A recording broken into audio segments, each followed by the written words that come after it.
Am I audible to all of you?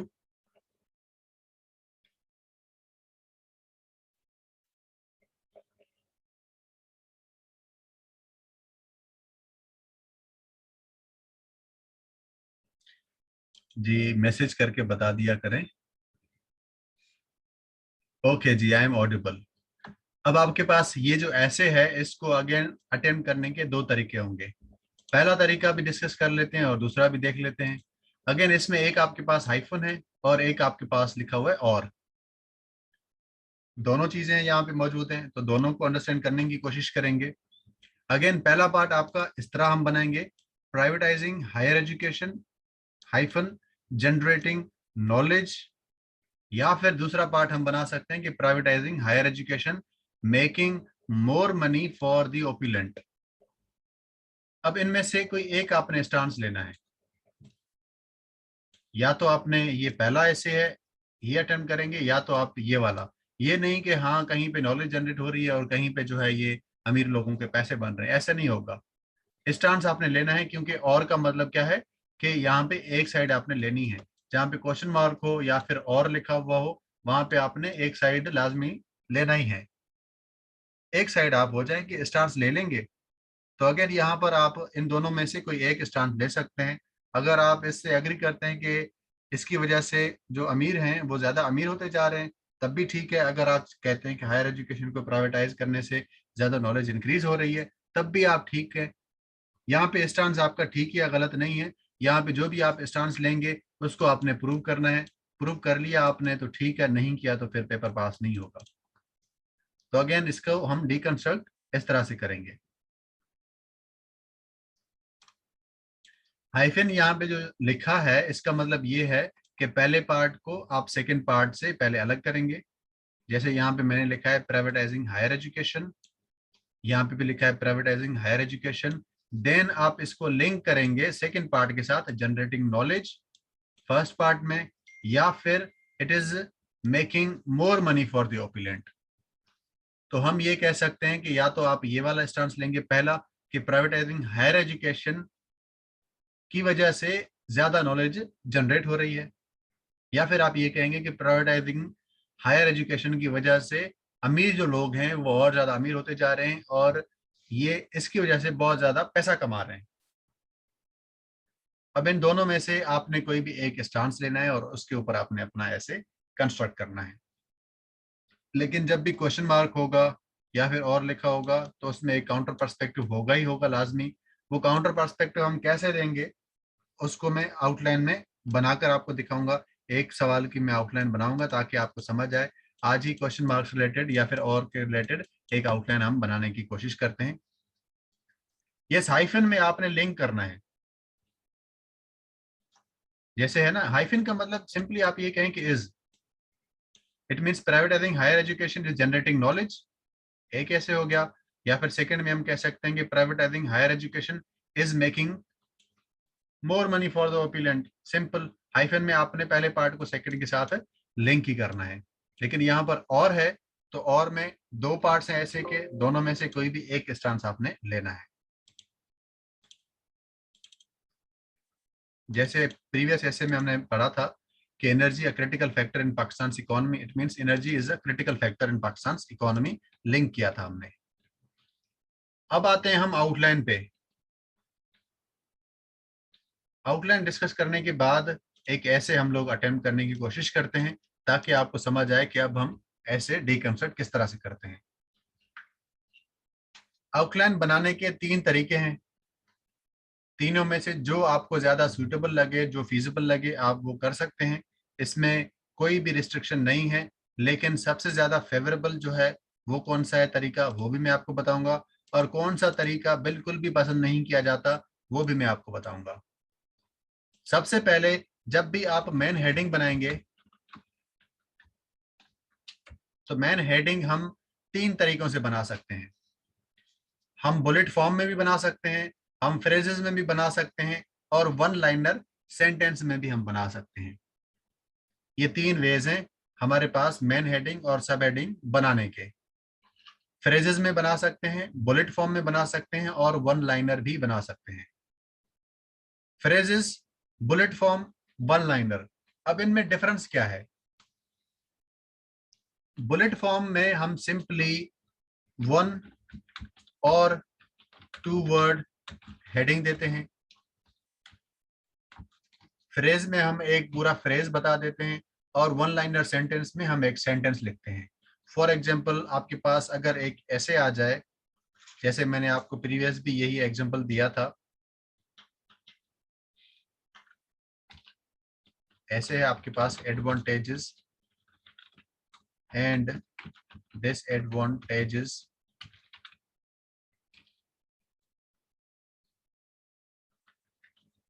Of globalisation. This is your essay. अब ये ऐसे है आपका, आप इसमें इंट्रोडक्शन लिखते हैं, पहला पैराग्राफ आपका होगा इंट्रोडक्शन का। इंट्रोडक्शन लिखने के बाद सेकंड हम देंगे एक्सपोजिशन ऑफ ग्लोबलाइजेशन। अब थर्ड में हम लिखेंगे एडवांटेजेस और डिसएडवांटेजेस ऑफ ग्लोबलाइजेशन। तो थर्ड हेडिंग में देता हूं एडवांटेजेस। एडवांटेजेस के बाद मैं लिखता हूं पीपल टू पीपल कॉन्टैक्ट। अब ये क्या होगा? अब ये क्या है? इसको हम किस तरह से कैटेगराइज कर सकते हैं और कौन सा टाइप है ये? इसको मैं कहूंगा कि ये आपका जो है ये बुलेट फॉर्म है। वन और टू वर्ड हेडिंग्स हैं आपकी। मैंने लिखा इंट्रोडक्शन, एक्सपोजिशन, एडवांटेजेस, देन मैंने लिखा पीपल टू पीपल कांटेक्ट। ये जो है ये है बुलेट फॉर्म। ऐसा लग रहा है कि एग्जामिनर के ऊपर मैंने एहसान किया है कि भाई ये देखो पास कर दो अब मुझे। एग्जामिनर फिर कहेगा कि मुझ पर एक एहसान करना, कि मुझ पे कोई एहसान नहीं करना, अगले साल आना। तो प्लीज आप ये मत करिएगा, एग्जामिनर के ऊपर कोई एहसान नहीं करना। कभी भी बुलेट फॉर्म में आप आउटलाइन नहीं बनाएंगे। एक्सपोजिशन एक वर्ड है, एडवांटेजेस एक वर्ड है, कभी भी एक वर्ड की हेडिंग नहीं होगी। ये आप लाजमी इस चीज को अंडरस्टैंड कर लें। इंट्रोडक्शन की हेडिंग और कंक्लूजन के अलावा बाकी एक्सपोजिशन, एडवांटेजेस, ये सारे जो है हम वन बुलेट फॉर्म में या फिर वन टू टू वर्ड की हेडिंग नहीं देंगे। या तो हम फ्रेजेस में लिखेंगे या तो हम सेंटेंसेस में लिखेंगे। तो एडवांटेजेस ऑफ ग्लोबलाइजेशन, ये आपका अब हो गया फ्रेज। आपने लिखना है इसी तरह का फ्रेज, एडवांटेजेस ऑफ ग्लोबलाइजेशन। आपने ये मेन हेडिंग दे दी, और मेन हेडिंग आपके सेंटेंस में नहीं बनते। आप जो मेन हेडर्स देते हो वो सेंटेंसेस में नहीं बनते। अगर आप सेंटेंस बनाएंगे तो आपका वो अफर्मेटिव सेंटेंस नहीं होगा। जैसे what are the advantages of globalisation, question mark तो हमने पोज करना नहीं है, अफर्मेटिव हमने हेडर्स बनाने हैं, तो एडवांटेजेस ऑफ ग्लोबलाइजेशन ही हम दे देंगे। उसके बाद जो सबसे इंपॉर्टेंट है वो ये है कि अब आप सब हेडर्स जो देंगे, या तो वो फ्रेजेस में दें आप, या तो आप वन लाइनर सेंटेंस देंगे। अब ये जो है पीपल टू पीपल कांटेक्ट, ये आपका अगेन एक तरह से हम कह सकते हैं कि बुलेट फॉर्म है।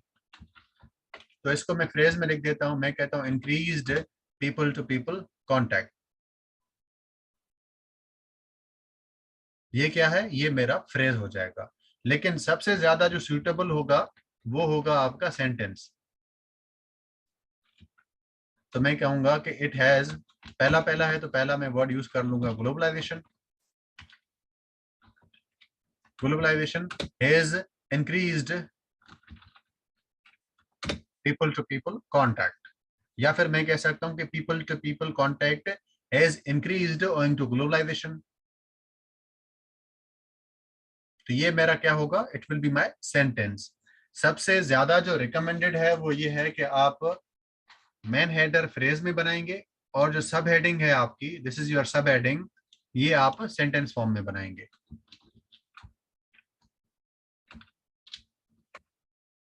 बुलेट फॉर्म कभी भी नहीं लिखेंगे आप। एक या दो वर्ड की हेडिंग कभी भी नहीं होगी आपकी। ऐसी हेडिंग जिससे समझ नहीं आ रहा, वो वाली हेडिंग आपकी कभी भी नहीं होनी चाहिए।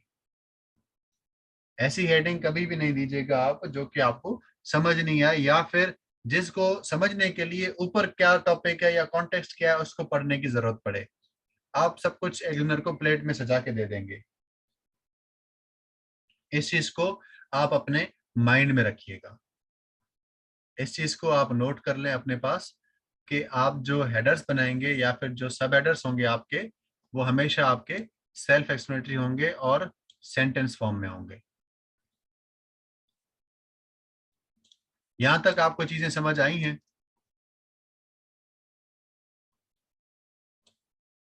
Are we clear? इससे रिलेटेड कोई कंफ्यूजन, कोई सवाल, कोई डाउट? ओके जी, एवरीथिंग इज क्लियर। आगे चलते हैं अब हम यहाँ से। अब हम देखते हैं कि हम आउटलाइन कैसे बनाएंगे। आउटलाइन बनाना सीखते हैं।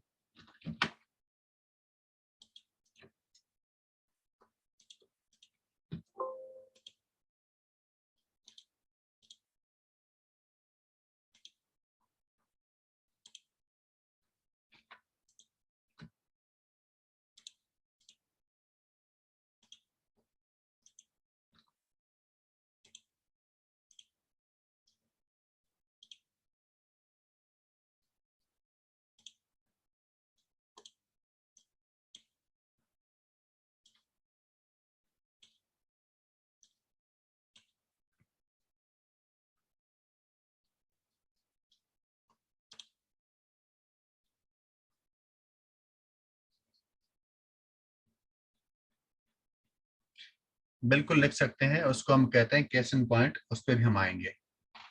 आपकी सारी चीजें कवर होंगी, बेफिक्र हो जाएं, कोई भी चीज आपकी इंशाल्लाह मिस नहीं होगी। Now the topic is Pakistan ready for digitalisation? क्या पाकिस्तान डिजिटलाइजेशन के लिए रेडी है या नहीं है?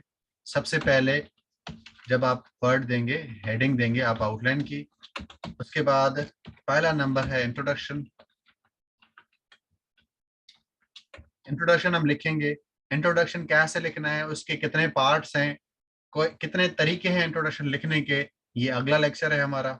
इसमें हम सीखेंगे कि इंट्रोडक्शन कैसे लिखना है, उसके कितने पार्ट्स हैं, कितने तरीकों से इंट्रोडक्शन लिखा जा सकता है, और सबसे ज्यादा इफेक्टिव वे इंट्रोडक्शन लिखने का कौन सा है, कौन सा तरीका सेफ है, कौन सा तरीका रिस्की है, एग्जामिनर को कौन सा तरीका पसंद आता है, एग्जामिनर आपसे क्या एक्सपेक्ट कर रहा होता है इंट्रोडक्शन में, और सही इंट्रोडक्शन क्या है। ये सारी चीजें हम नेक्स्ट क्लास में पढ़ेंगे।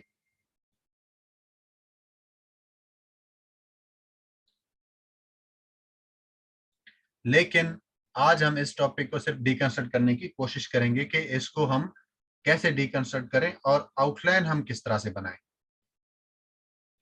Again it is very easy. सबसे पहले आपको ये पता होना चाहिए कि डिजिटलाइजेशन क्या है।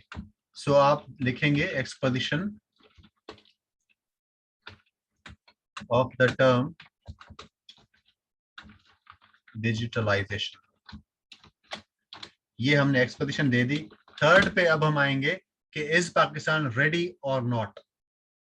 अगेन जब भी मैंने आपको बताया था कि जब भी सवाल आएगा आपके पास, तो सवाल में आपने क्या करना है, सवाल में आपने स्टांस लेना है अपना। तो आपका क्या स्टांस होगा, जो भी स्टांस है आपका आप वो ले सकते हैं, लेकिन जो स्टांस आप ले रहे हैं फिर उसको साबित भी करके दिखाइएगा। अगर कहीं पे साबित नहीं कर पाए, आपके आर्ग्यूमेंट्स वीक पड़ गए, तो एग्जामिनर पास नहीं करेगा। तो आपका स्टांस क्या होना चाहिए, is Pakistan ready for digitalisation?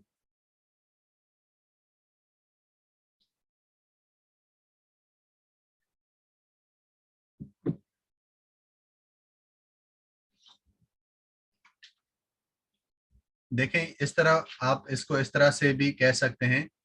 Let suppose मैं कहता हूं कि is China ready to take over the world and change the world order? तो आप क्या कहेंगे, after the withdrawal of US troops from Afghanistan, now is China ready to become global hegemon, to take over the world? Is China ready?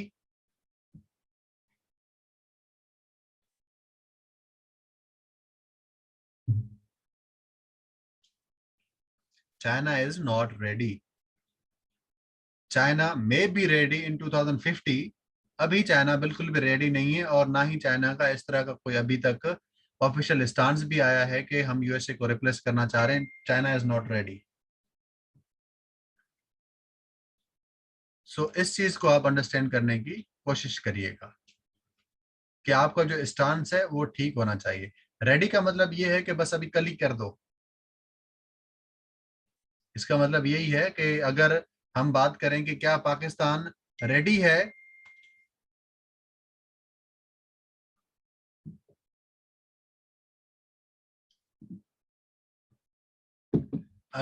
मैं कहता हूं कि क्या Pakistan ready है मुस्लिम उम्मा को लीड करने के लिए, तो डेफिनेटली नॉट। कल तो वो लीड नहीं करने वाला, अभी तो बहुत सारी चीजें रहती हैं।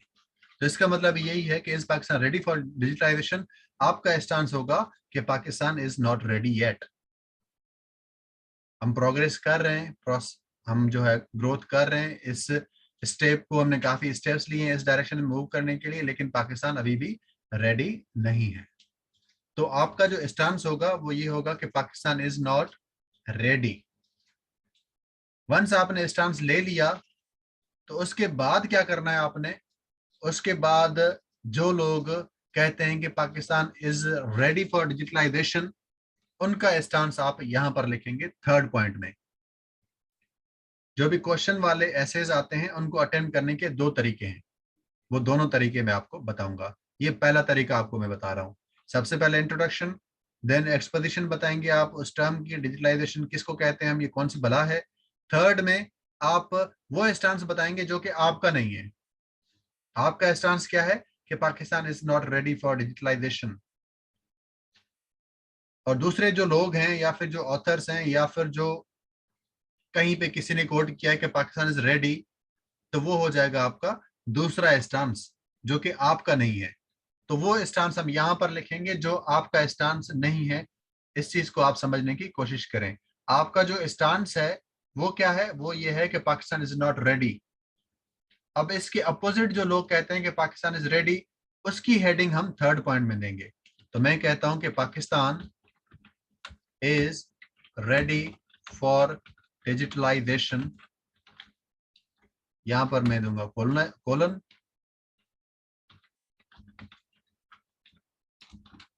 Pakistan is ready for digitalisation colon, इसको मैं कहूंगा it is my counter perspective. ये वो पर्सपेक्टिव होगा जो कि आपका पर्सपेक्टिव नहीं है। काउंटर पर्सपेक्टिव का मतलब क्या है? कि ये आपका पर्सपेक्टिव नहीं है, ये वो पर्सपेक्टिव है जो कि दूसरे लोगों का है। अब ये हेडिंग देने के बाद आप एक मैक्सिमम दो आर्ग्यूमेंट्स बताएंगे कि वाई पाकिस्तान इज रेडी, और जो लोग कहते हैं कि Pakistan is ready for digitalisation वो क्यों कहते हैं, वो आप आर्ग्यूमेंट्स बताएंगे यहां पर। जो भी आप आर्ग्यूमेंट्स बिल्ड करते हैं it is up to you. आपने जो भी आर्ग्यूमेंट्स आपको आते हैं, एक या दो आर्ग्यूमेंट्स आप यहां पर लिखेंगे। उसके बाद फोर्थ जो आप हेडर बनाएंगे वो आपका एक्चुअल स्टांस होगा अब। और आपका स्टांस क्या है? आप लोग मुझे बताएं कि व्हाट इज योर स्टांस। वो यहां पर हम लिखेंगे कि Pakistan is not ready for digitalisation. ये स्टांस हो गया। अब सारे जो हमारे आर्ग्यूमेंट्स होंगे वो इस पर होंगे।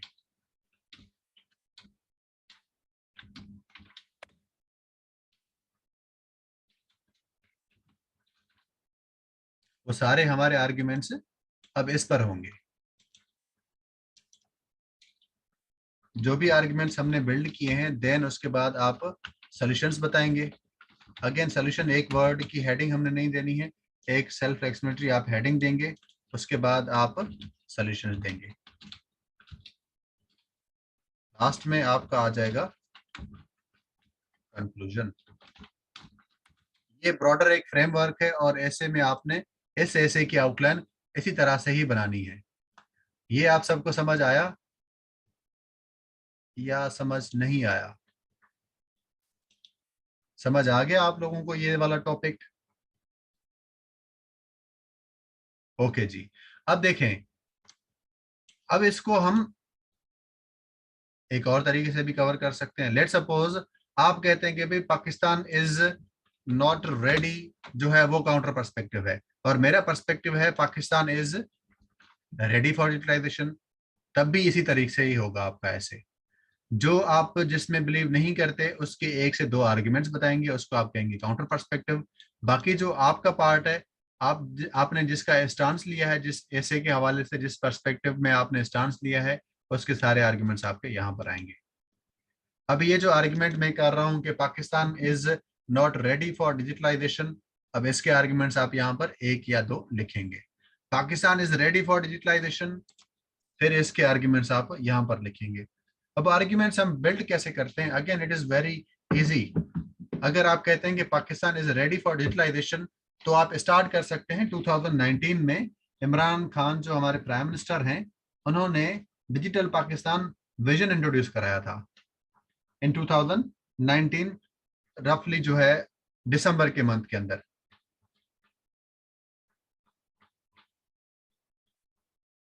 ये वाला जो मेथड है हम क्वेश्चन मार्क वाले में करेंगे, या फिर उन एसेज में हम करेंगे जिसमें लिखा होता है और, for example expanding information technology, blessing और कर्स, उसमें भी यही मेथड आपका फॉलो होगा। अब 2019 में जो डिजिटल पाकिस्तान विजन था इमरान खान का, उसमें प्राइमरीली 5 स्ट्रेटेजिक पिलर्स के ऊपर डिस्कस किया गया था, और आप वो सारे पॉइंट्स यहाँ पर लिख सकते हैं कि Pakistan is ready for digitalisation because सबसे पहली जो चीज है, अब फोकस किया जा रहा है एक्सेस एंड कनेक्टिविटी, जिसकी वजह से वो सारे लोग जो कि अभी तक एक्सेस नहीं ले पाए इस इंटरनेट का, अभी तक इंटरनेट यूज नहीं कर रहे, उनको इसका प्रॉपर एक्सेस दिया जाए। पहला पहला पॉइंट ये है इसका कि एक्सेस एंड कनेक्टिविटी अब लोगों की बढ़ रही है, स्टिल जो लोग रहते हैं उनको भी अब हम एक्सेस देंगे। अब अगेन ये मैंने फ्रेज में लिखा है, एक दो वर्ड्स हैं, आप इसका सेंटेंस बना देंगे। सेंटेंस बना लेंगे आप लोग?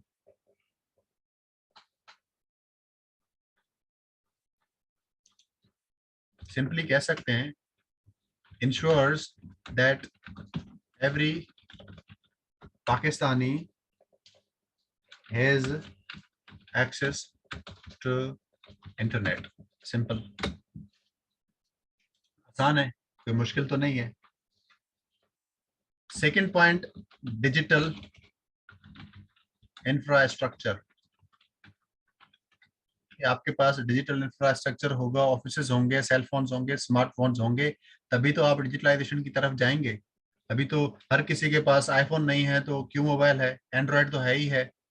तो ये भी तो एक कह सकते हैं कि Pakistan is ready for digitalisation. तो हम ये कह सकते हैं कि जो डिजिटल इंफ्रास्ट्रक्चर है वो भी क्रिएट कर रहा है काफी ज्यादा अपॉर्चुनिटीज लोगों के लिए, जिसकी वजह से हम कहते हैं कि Pakistan is ready for digitalisation. Third point में आप बताएंगे कि भाई अब गवर्नमेंट ने ये राइट डायरेक्शन में स्टेप लिया है कि अब हम जा रहे हैं ई गवर्नेंस की तरफ, जिसकी वजह से अकाउंटेबिलिटी, ट्रांसपेरेंसी ये भी इंक्रीज होगी और जल्दी गवर्नमेंट डिलीवर कर पाएगी। ये भी ई गवर्नेंस भी डिजिटलाइजेशन का एक अभी रिसेंटली भी हुआ है कि नादरा ने जो है अब ऑनलाइन सिस्टम कर दिया है कि अब आप घर बैठे एनआईसी अपना रिन्यू करा सकते हैं। ये भी एक स्टेप है आपका। Then digital skills and literacy, इस हवाले से भी काफी ज्यादा इंक्रीज हो गई है लोगों की। अब लोग जा रहे हैं डिजिटल मार्केटिंग की तरफ, तो इस वजह से भी हम कह सकते हैं कि Pakistan is ready for digitalisation. इसका जो लास्ट पॉइंट था वो था इनोवेशन एंड एंटरप्रेन्योरशिप।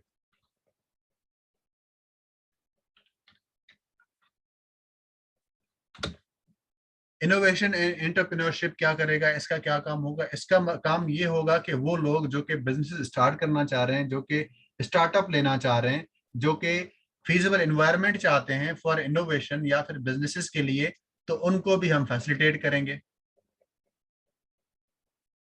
इस तरह के पॉइंट्स को माइंड में रखकर हम कह सकते हैं कि Pakistan is ready for digitalisation. फिर हमने ईज ऑफ डूइंग बिजनेस जो है और आर्गुमेंट्स अगर हम ऐड करना चाहें तो ईज ऑफ डूइंग बिजनेस पे भी हमने काफी ज्यादा इंप्रूव किया है, अपनी रैंकिंग इंप्रूव की है। उसमें हमने क्या किया, सिंपली जो फाइल एक टेबल से दूसरी टेबल पे जाती थी, सिग्नेचर होती थी, साइन वगैरह होते थे, जिसकी वजह से रेड टैपिज्म का काफी ज्यादा इशू होता था, जिसकी वजह से करप्शन के इश्यूज होते थे, जिसकी वजह से सिस्टम स्लो हो जाता था, उन चीजों को भी अब हमने खत्म कर दिया है। अब हमने सब कुछ कर लिया है ऑनलाइन। भाई ऑनलाइन ही आप अप्लाई करो, वहीं पे ही आपकी सारी चीजें प्रोसेस हो जाएंगी। तो ये भी एक स्टेप है राइट डायरेक्शन में, जिसकी वजह से हम कह सकते हैं कि Pakistan is ready for digitalisation. So I hope कि अब आपको समझ आया कि आप आर्ग्यूमेंट्स किस तरह से बिल्ड करेंगे अपने, आपका स्टांस क्या होगा और आपका काउंटर पर्सपेक्टिव वो क्या होगा, और आप मेन हेडर सब हेडर्स किस तरह से बनाएंगे। तो आई थिंक अब आपको समझ आ गया होगा कि इस तरह के एसेस को हम किस तरह से टैकल करते हैं। अभी तक अगर इसमें कंफ्यूजन है, कहीं पे भी कोई सवाल है, कोई चीज समझ नहीं आई है, तो आप मुझसे पूछ लें, क्योंकि it is very important to understand this. Clarity होना लाजमी है, कॉन्सेप्चुअल क्लैरिटी होना लाजमी है, फिंगर टिप्स पे आपके पास चीजें होनी चाहिए। अब अगर आपके पास यही ऐसे आ जाए दूसरा कि इज पाकिस्तान रेडी फॉर, दूसरा ऐसे हो आपका कि is colonial mentality impeding Pakistan to progress, तो आप लिखेंगे introduction. Second, exposition of the term colonial mentality. Third, counter perspective आपने बताना है। फॉर एग्जांपल आप कहते हैं, आपका जो स्टांस है वो ये है कि पाकिस्तान की जो ग्रोथ है वो रुकी हुई है इस कॉलोनियल मेंटेलिटी की वजह से, ये आपका स्टांस होगा, तो वो यहाँ आएगा। काउंटर पर्सपेक्टिव क्या है, कॉलोनियल मेंटेलिटी खत्म हो चुकी है, अब हमारे पास कोई भी मेंटेलिटी इस तरह की नहीं है, अब हम एक प्रोग्रेसिव सोसाइटी बन चुके हैं। तो उसकी हेडिंग आपकी यहां पर बनेगी कि Pakistan that colonial mentality is not impeding Pakistan's progress, colon counter perspective हो जाएगा आपका। उसके आप दो आर्गुमेंट्स लिखेंगे, फिर आप बताएंगे कि पाकिस्तान की जो प्रोग्रेस है वो रुकी हुई इसी कॉलोनियल मेंटालिटी की वजह से है, उसकी हेडिंग आप यहाँ पर देंगे, उसके सारे आर्ग्यूमेंट्स लिखेंगे। आर्ग्यूमेंट्स देने के बाद आप सॉल्यूशंस देंगे, सॉल्यूशन के बाद कंक्लूजन आपका होगा। आप जो सब एडर्स बनाएंगे वो सेंटेंस फॉर्म में बनाएंगे, सेंटेंस फॉर्म में बनाएंगे, लेकिन 8 से 12 वर्ड्स से ज्यादा का वो सेंटेंस आपका नहीं बने। ऐसा नहीं हो कि आप 16 वर्ड्स में तीन तीन आप लाइनों में एक एक सेंटेंस बना रहे हैं, ऐसा नहीं होगा। मैक्सिमम 8 से 12 वर्ड्स में आपका सेंटेंस बन जाना चाहिए, एक लाइनर हो। Are we clear? इससे रिलेटेड कोई कंफ्यूजन तो नहीं है? अगर कोई सवाल है तो आप पूछ लें, अदरवाइज आज की क्लास हम यहीं पर ही एंड करते हैं।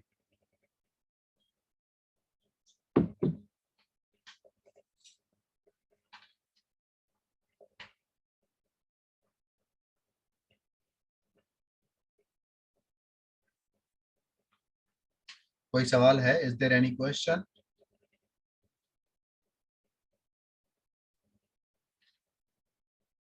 सर अगर हम पॉजिटिव पर्सपेक्टिव ले रहे हैं तो उसका सोल्यूशन तो नहीं आएगा ना। बिल्कुल, जो हम पॉजिटिव पर्सपेक्टिव ले रहे हैं फिर उसका सोल्यूशन नहीं होगा, लेकिन जो काउंटर पर्सपेक्टिव है उसको निगेट करना लाजमी है, तो उसके सोल्यूशन आएंगे आपके। ये जो काउंटर पर्सपेक्टिव है इसको निगेट लाजमी करना है आपने।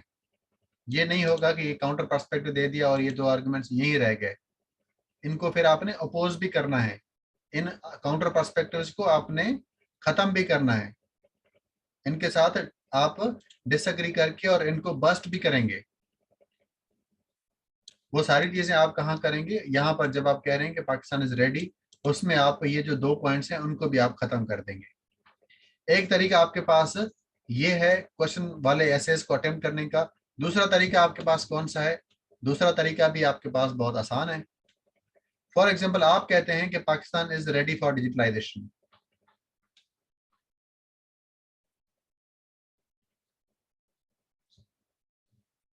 सोल्यूशन मैंने आपको शुरू में बताया था कि सोल्यूशन देना लाजमी है। आप वो स्टांस लें जिसमें सोल्यूशंस आपके आ रहे हों, ये ज्यादा बेहतर हो जाएगा। अदरवाइज अगर सोल्यूशन नहीं देते हम तो भी कोई बात नहीं, ऐसे फिर भी पास हो सकता है आपका, प्रोवाइडेड दैट कि आपने जो स्टांस लिया है आपने उसको सही से प्रूव किया है। लेकिन अगर आप कहते हैं कि Pakistan is ready for digitalisation, फिर तो कोई बात ही नहीं ना रही आगे आर्ग्यू करने की। फिर तो कोई इश्यूज ही नहीं है, फिर तो कोई प्रॉब्लम्स ही नहीं है। ऐसे में तो आपसे प्रॉब्लम पूछी जाती है। अगर आप कहते हैं कि पाकिस्तान रेडी है, इट मींस कि you were unable to identify the issue. जब आपने इशू आइडेंटिफाई नहीं किया तो इसका मतलब ये है कि आपने ऐसे को सही से डीकंस्ट्रक्ट नहीं किया, आपने मिस इंटरप्रेट कर लिया है टॉपिक को। प्रॉब्लम होती है तभी ऐसे आता है, प्रॉब्लम नहीं होती तो ऐसे नहीं आता। प्रॉब्लम एग्जिस्ट करता है तभी ऐसे आया है, प्रॉब्लम नहीं होता तो ऐसे कभी नहीं आता आपका। वाटर क्राइसिस कब आता है? जब क्राइसिस हो रहे होते हैं। एक और तरीका है आपके पास इस तरह के ऐसे को अटेम्प्ट करने का। फॉर एग्जाम्पल, आप कहते हैं कि Pakistan is ready for digitalisation, इसमें हम काउंटर पर्सपेक्टिव को हटा देते हैं। आप इस तरह से भी अटेम्प्ट कर सकते हैं। आप सबसे पहले अपनी एक्सपोजिशन देंगे, इंट्रोडक्शन एक्सपोजिशन, उसके बाद आप कहते हैं कि Pakistan is ready for digitalisation. उसमें ये सारे आपने बता दिए कि हाउ पाकिस्तान इज रेडी। फिर आप कहते हैं कि नहीं, कुछ इश्यूज भी हैं। तो ये जो काउंटर पर्सपेक्टिव आपने तीसरे पॉइंट पे लिखा था, अब वो आप यहाँ पर लिखेंगे। होगा काउंटर पर्सपेक्टिव, लेकिन आप उसको अब डिफरेंट वर्ड्स में लिखेंगे, चैलेंजेस में। और इसके फिर आप कम से कम 3 चैलेंजेस लाजमी लिखिएगा। एक तरीका आपके पास ये है ऐसे अटेम्प्ट करने का। आप कहते हैं कि Pakistan is ready for digitalisation, लेकिन कुछ चैलेंजेस अभी भी हैं। तो आप इसके ऊपर आपका मेन आर्ग्यूमेंट आपका ये वाला होगा। फिर आप कुछ चैलेंजेस बता देंगे 3-4, फिर आप उनके सोल्यूशन भी बता देंगे। तो तब भी आपका ऐसे पास हो जाएगा। ये 2 तरीके हैं क्वेश्चन वाले ऐसे इसको अटेम्प्ट करने के। जो आपको तरीका सही लगे आप वो अटेम्प्ट कर सकते हैं। दोनों ही सेफ हैं, दोनों ही सिक्योर हैं। जो आप करना चाहें वो आप कर सकते हैं।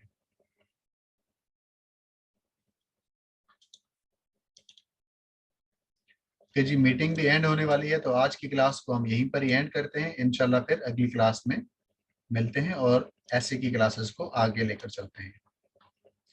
आज आपको आई थिंक समझ आ गया होगा कि आउटलाइन हम कैसे बनाते हैं। कल हम इंट्रोडक्शन सीख लेंगे तो फिर आप इंट्रोडक्शन भी लिखना सीख जाओगे। इसी के साथ आज की क्लास को हम एंड करते हैं। तब तक अपना ख्याल रखिएगा। अगर कोई सवाल है तो आप टाइप कर सकते हैं, अदरवाइज मैं 1 मिनट के बाद मीटिंग एंड कर देता हूँ। अपना ख्याल रखिएगा। टेक केयर, दुआ में याद। अल्लाह हाफिज।